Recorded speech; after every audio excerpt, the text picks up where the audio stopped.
Hi, I'm Rabbi Menachem of the Spirit Grow Joseph Christ Center, and I'd like to share with you the Purim story.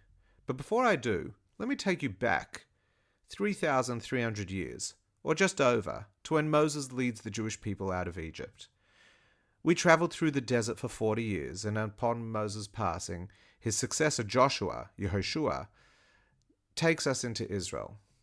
The land of Israel is carved up into 12 different states, and a commonwealth is formed, the commonwealth of the Jewish people. For the next 400 years, there is no clear capital within Israel, but with the rise of King David, a capital is established in Jerusalem, and he sets up the Temple Mount, Har HaMoriah, as being the place of a future permanent temple. Because from the era of Moses all the way through to David, the capital was wherever the Mishkan was, and the Mishkan, which was the portable temple that we had back from the days of Moses, was a very much a temporary structure that could be assembled and disassembled and moved around. And while it didn't move very much once we moved into the land of Israel, it still didn't have all the regality of a permanent structure. King David flattens the Temple Mount in the center of Jerusalem, Har HaMoriah, and he creates the space for where his son Solomon will then go to build the temple. So now we've probably moved on 450 years from the Exodus. King Solomon builds the temple, and it stands for just over 400 years. At which point, Babylon is the world's superpower. Now, Babylon came to power after the Assyrians. And why I just want to mention that is because the Assyrians were the ones that actually exiled 10 of the 12 tribes, some 150 years before the destruction of the first temple, which was done by the Babylonians. The Jewish people were already falling apart as a nation. There were civil wars and internal rebellions. There was a dual monarchy, and I wouldn't say we were the most cohesive nation. So fast forward to the Babylonian era. Nebuchadnezzar and his army march on Jerusalem, and after failing to be able to create any sort of peace deal, he destroys Jerusalem, exiles its inhabitants, and takes the Jews into what's called Bavel, the exile of Babylon.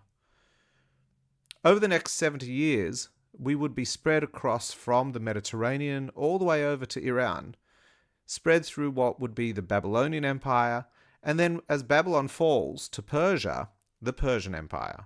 And that's really where we pick up, 70 years after Solomon's temple has been destroyed, approximately 2,500 years ago. The Jewish people living in this now Persian Empire are quite an assimilated mob. We aren't overly engaged with our heritage. While there are more religious factions, there are also assimilated elements of our society, of the Jewish society. And things aren't actually that bad. While we are in exile and away from our religious service of Jerusalem, social life actually is quite impressive. And Jews have been able to find a place within the middle socioeconomic order and have integrated into a society. The king at the time is Ahasuerus, the Persian king. And the Megillah opens up, the Purim story opens up, telling us about him throwing a 180-day party.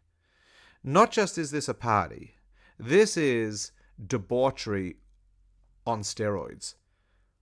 Everyone is invited to celebrate, and there are multiple victories that he is celebrating. And the commentaries say he's also celebrating the completion of a 70-year exile of the Jewish people, after which he thought the Jewish people would return to Israel. And now that they haven't, he can see that his reign is intact, and God would not remove him from the throne. And so we find ourselves at this party in the first chapter of the Megillah. It's incredible, it's lavish, and the Jewish people are involved and invited and participate in this party. And we all know that in context of diasporic aspiration, that's pretty much up there. To be invited into the local kingdom's parties and assimilate into their society is something that Jewish people have always found as a medal on their chest. The story kicks off quite quickly with a demand by Ahasuerus wanting his queen, Vashti, to appear naked in front of everyone, some sort of showing off of his prize beauty. And when Vashti refuses, Ahasuerus's advisor, who we come to discover is actually Haman, who is going to be one of the most evil characters in the story, advises him that he's got to kill his wife, Vashti, because this is going to set a precedent of all wives being able to say no to their husbands. He does so, and as he finishes sobering up, some days, weeks later, and he realizes he is now without a royal consort, he's without a queen, he sets up a pageant in order to find a new queen. Esther, we're told that she's the niece of Mordechai. Mordechai is one of the leaders of the Jewish people at the time. And Esther, his niece, is entered into the pageant. She goes with hesitance because it's complicated. She's from an observant home, and to be marrying into the royal family and to marry out of the Jewish culture is something that she has always grown up as being absolutely forbidden. But upon her uncle's recommendation, she does have herself entered into the pageant, which isn't so willing either, because every woman had to register. This is the king's search for a new queen. And the miracle is that she's actually selected from all the women. Ahasuerus takes her as a wife, and Esther becomes Queen Esther. At that point, a party is thrown, the party of Esther. The king has a new wife, the king has a queen, and Esther is elevated to one of the most senior positions within the kingdom. Together with Esther being elevated, her uncle Mordechai is also brought into the royal circle, and Mordechai is some sort of medium-level advisor, definitely an advisor to the queen, and the Megillah shares with us that he hears, because he's now in royal circles and he's got access to certain elements of the palace, he hears a plot by two of the king's guards, and they're plotting to kill the king. Mordechai overhears this, he relays the message, and with that the king is saved, the two guards are killed. And what we're going to find out a little later is that this story is recorded into the Royal Chronicles. Meanwhile, Haman, the advisor who had given the king the sage advice to kill his queen, Vashti, when she refused to listen, has also made an advancement within his own aspirations, and he has become very much a royal vizier, or a prime minister, if you will. Someone who seems to be able to write legislation, put it in front of the king for rubber stamping. He approaches the king with a plan. Haman has been planning for a long time to kill the Jewish people. And from everything we've been told, he has this unfounded hate for the Jewish people. We know from Haman's ancestry that he actually comes from the tribal origins of Amalek, who are a nation who have been hell-bent on destroying the Jewish people all the way back since Moses and the Jewish people traveling through the desert. And he approaches King Ahasuerus with an idea, but he actually sows the seeds of fear into Ahasuerus, and he says, there is a nation that is unique and different, and they are spread across your empire. This very much is a scary tone. There's this cancerous group of people. And if you think about it, Haman's language is something that has been a part of Jewish history ever since then. This notion that the Jewish people are somehow some sort of parasite that are there to weaken the nation. He puts forward an idea for how Ahasuerus can actually destroy the Jewish people. And he even is willing to put forward his own money to subsidize the method through which the Jewish people will be killed, which is arm the nation, arm the people of Persia, give them weapons, and let them go out and hunt and kill Jews. Not only that, but it will be illegal to be able to sell weapons to Jewish people so that they can't defend themselves. This is a double piece of legislation, and Ahasuerus loves it. In fact, he says, I'll pay for it.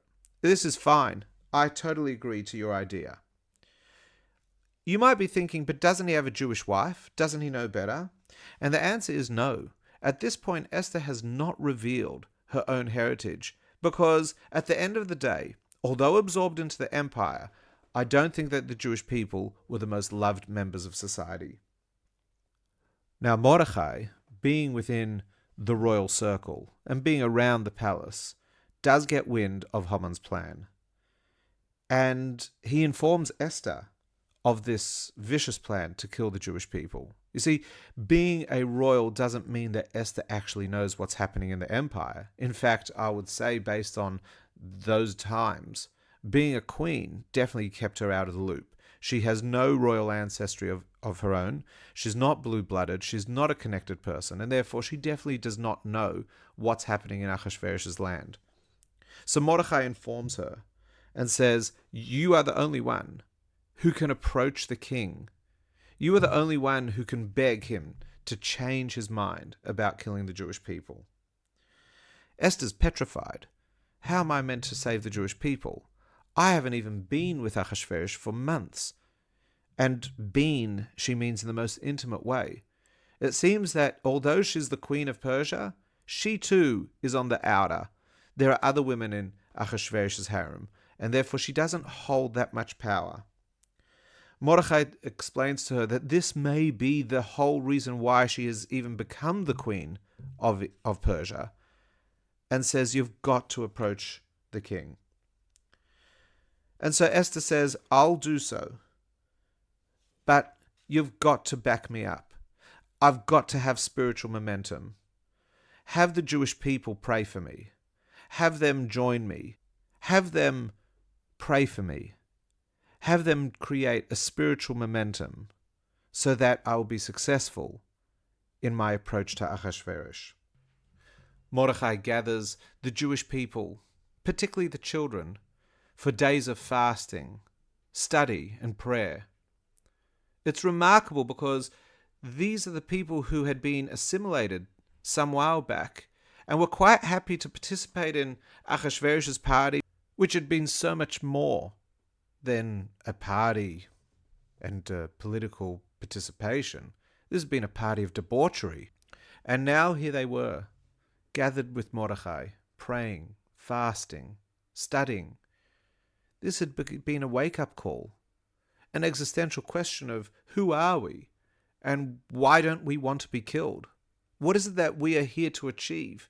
And with Haman's declaration of murder, the Jewish people came to realize that they are not here to just participate within a society, but there's a contribution, a particular contribution that the Jew makes. And they had fallen away from that. They'd got lost in the materialism and the comfort of their lives. And they experienced regret. And they experienced something that would elicit a heavenly blessing that would alter their destiny. Esther approaches the king after days of fasting, petrified.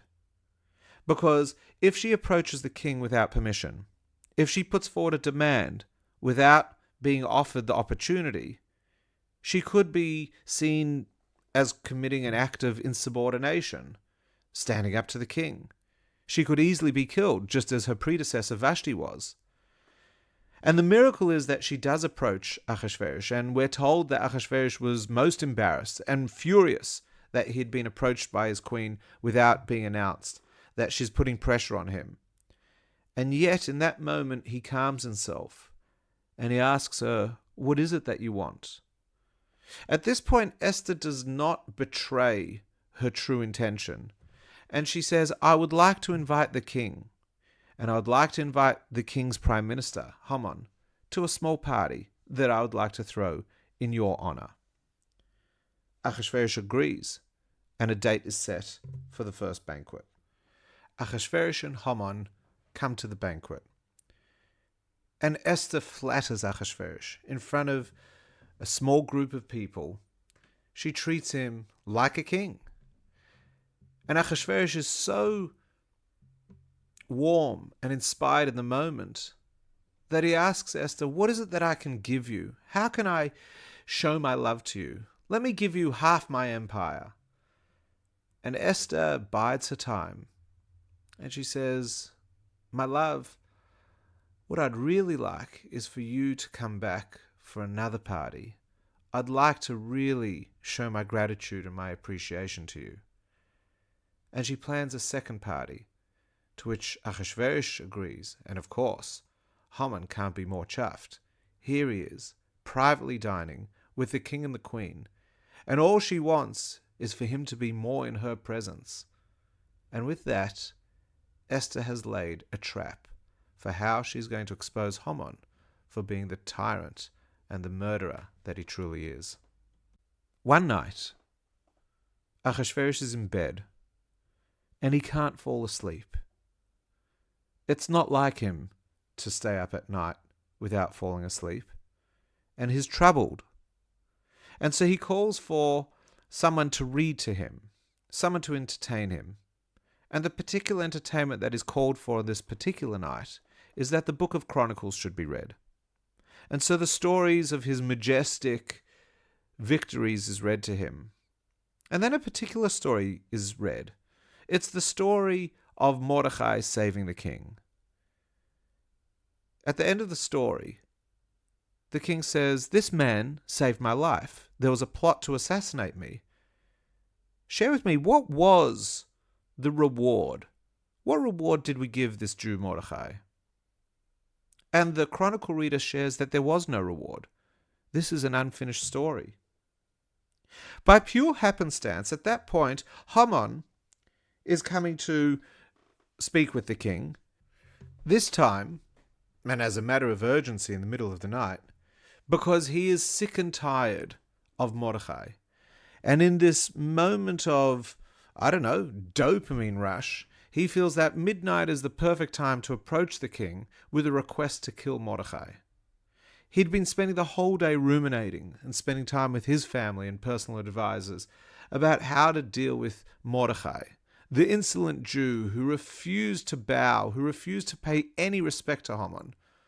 How could this Jew refuse to give Haman the respect that he deserved just because of the high office that he held? This is a Jew from the nation that he couldn't wait to kill, but it was a matter of urgency that he killed Mordecai, the Jewish leader.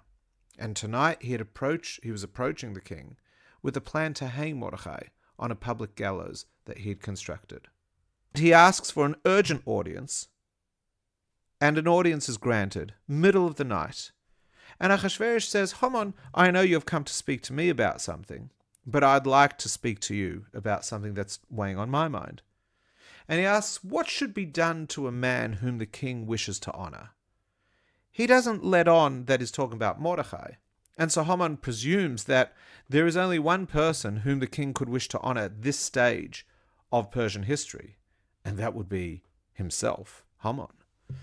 And he says, "My king, I would suggest that you take the royal horse and place the person whom you wish to honor on top of the horse, dress him in royal finery, and have somebody," and Haman obviously thinks Mordecai, "lead the horse, yelling in front, 'This shall be done to the man whom the king wishes to honor.'"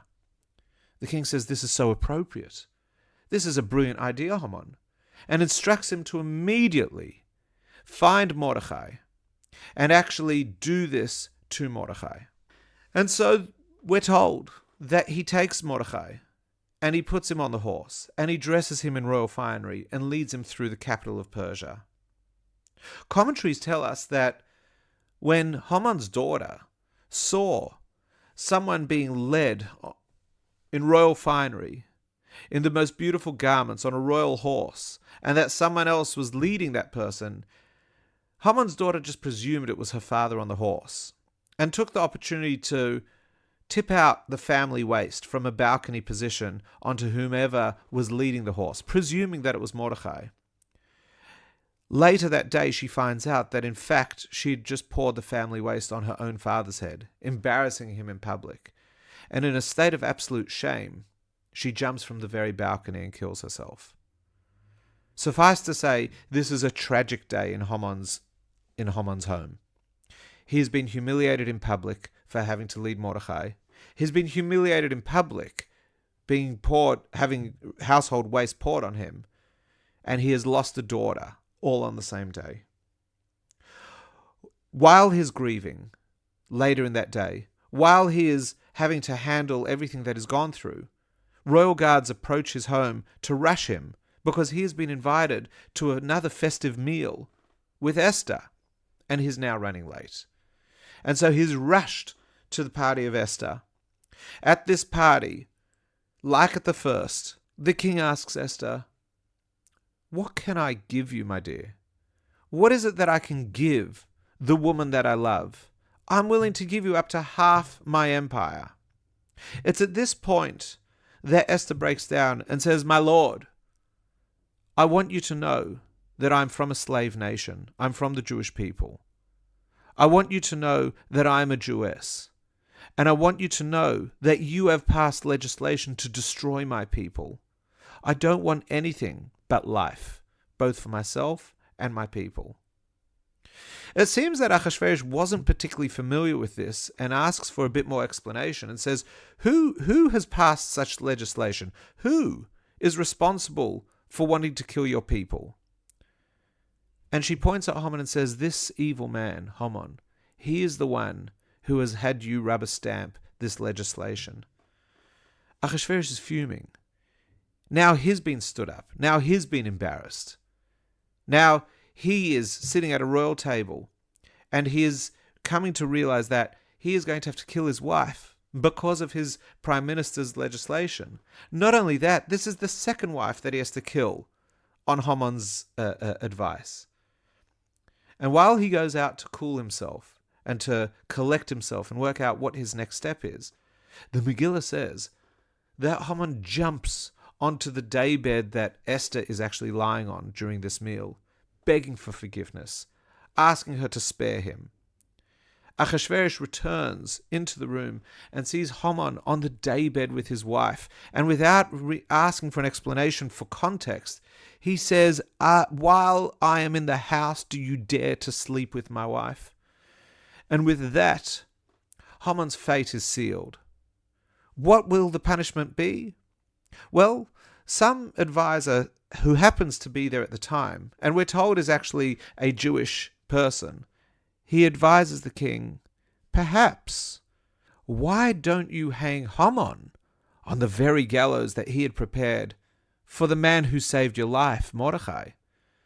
Immediately, a decree is put out that Haman needs to be hanged, and he is killed, together with his family.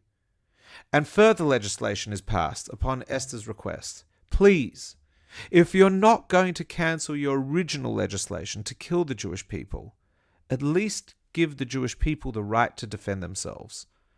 And it's important that we understand that, because over the next few days, when the date of actually massacring Jews arrives, the Jews have been given permission to defend themselves, and defend themselves they do.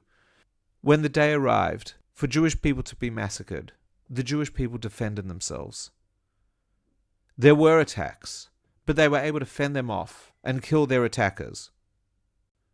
At the end of what is a very short battle, order returns to Persia. And King Achashverosh approaches Esther and Mordechai and says, "In compensation for all that has been done to your people, I'm going to grant you both a special role of governance in the nation." And Mordechai and Esther elevated not only in their positions within the palace, but to have an authority over the governance of the people, ensuring a greater measure of protection for their own people, the Jewish people. Since then, the Jewish people have been celebrating this day of Purim. It is the story of a heroine named Esther. We eat foods, we give charity, and we celebrate, and we read the story of Esther. And that is the story of Purim.